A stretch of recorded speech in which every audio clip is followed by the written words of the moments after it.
Assalamualaikum semua, gua Mario dan selamat datang di channel gua. Video ini merupakan salah satu dari video seri yang akan ngebahas tentang borrow checker fighting saat kita ngoding pakai Rust. Borrow checker fighting sendiri bukanlah merupakan sebuah konsep ataupun pattern yang ada pada Rust, tetapi lebih ke experience yang dirasakan oleh kebanyakan programmer Rust ketika lagi ngoding. Di saat ngoding pakai Rust, nggak jarang compiler Rust bakal ngebikin kita frustasi karena selalu menolak kode yang udah kita buat. Kadang kita lihat kode kita udah benar dan nggak ada masalah, tapi compiler Rust malah nolak kode kita. Daripada penasaran gimana rasanya ngalamin borrow checker fighting, yuk langsung aja kita praktekin dengan cara ngebikin sebuah program sederhana. Pertama, kita bikin dulu sebuah struct dengan nama point. Dan struct tersebut punya dua field, X dan Y, yang masing-masing bertipe integer 32. Lalu buat function dengan nama goto, yang memiliki satu input parameter dengan tipe point.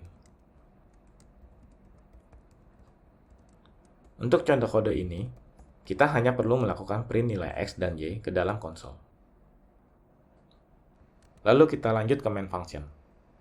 Di dalam fungsi main, buat variabel position dengan tipe point. Lalu, assign nilai X dan Y.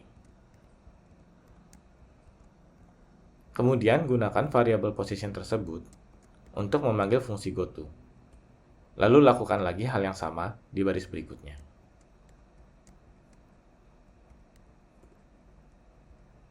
Di sini, Rust Analyzer sudah mendeteksi adanya kesalahan pada kode yang kita buat.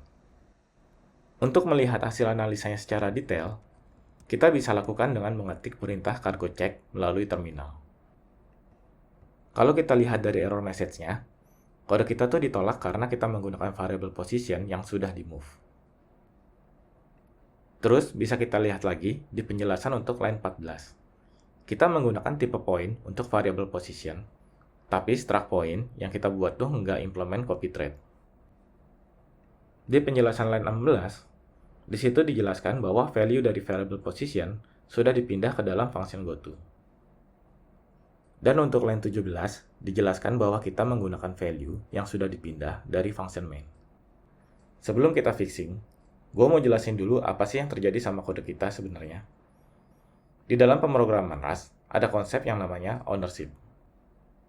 Ownership adalah rules yang mengatur kepemilikan data di memori, sehingga memungkinkan Rust mengelola memori secara otomatis tanpa garbage collector. Dari contoh kasus kita tadi, function main lah yang menjadi pemilik dari variable position saat variabel tersebut dibuat. Kemudian, dari dalam function main, kita memanggil function goto, yang membutuhkan point sebagai input parameter.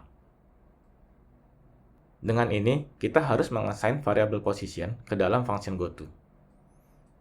Hal ini secara otomatis ngebikin variable position di-move ke dalam function goto, yang artinya variable position telah berganti owner dari function main ke dalam function goto.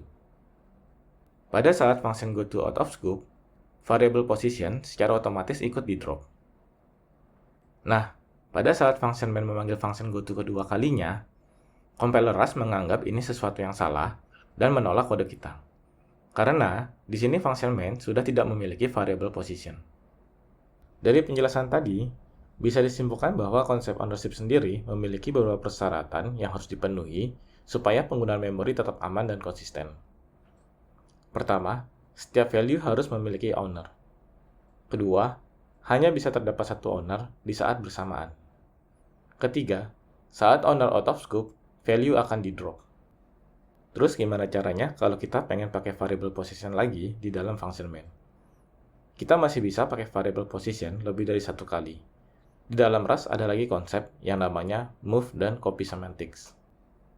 Pada contoh sebelumnya, kita menggunakan move semantics, di mana pada saat sebuah variabel diassign ke variabel lain atau digunakan sebagai value untuk function argumen, secara otomatis variabel tersebut akan dipindah kepemilikannya kepada pemilik berikutnya. Terus, copy semantics itu apa?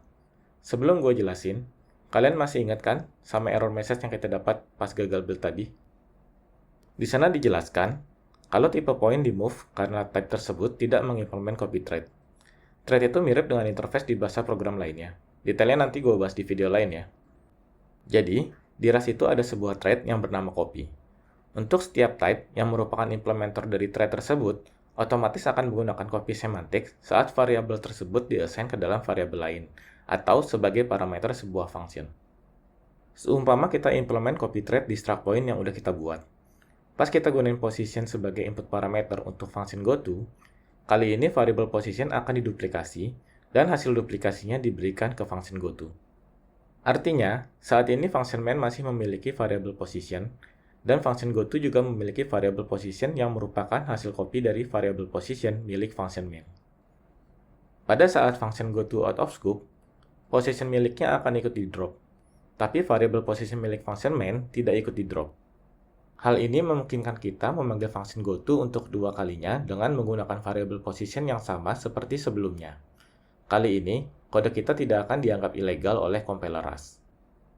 Untuk mengimplement copy thread ini, kita bisa menggunakan derive macro pada struct point. Jadi kita nggak perlu nulis banyak kode lagi untuk mengimplement thread ini. Kalau kita coba jalankan dengan perintah cargo run, saat ini aplikasi kita sudah berhasil dikompil, karena code kita sekarang udah sesuai dengan aturan dari konsep ownership. Dengan seluruh penjelasan tadi, seharusnya lo semua udah paham dengan konsep ownership di Rust. Dengan ini, kita bisa lanjutin code kita ke step selanjutnya. Masih di dalam file main.rs, kita buat satu struct baru dengan nama enemy. Tambahkan field name di dalamnya. Selanjutnya, modifikasi function goto dengan menambahkan argumen enemy. Lalu kita update isi function goto. Di dalam function main, buat variabel enemy dengan tipe enemy.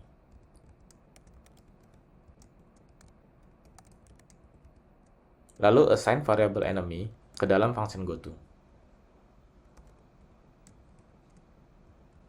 Lalu kita jalankan.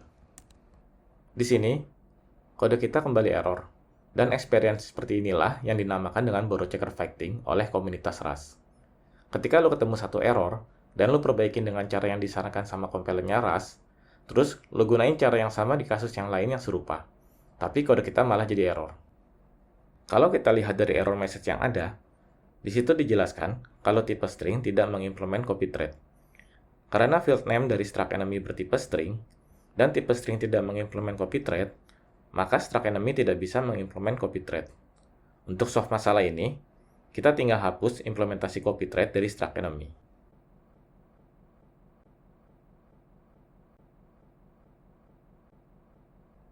Sekarang coba kita jalankan. Dan code kita ternyata kembali error. Coba lihat penjelasan untuk line 26.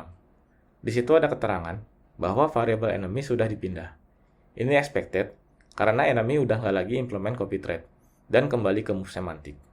Buat fixingnya, saat kita assign variable enemy pada function goto yang pertama, kita harus menggunakan metode clone. Clone dan copy memiliki fungsi yang sama, tapi kalau clone, kita harus memanggilnya secara eksplisit. Dengan perubahan tadi, saat ini kode kita sudah bisa dikompil dan berjalan dengan baik.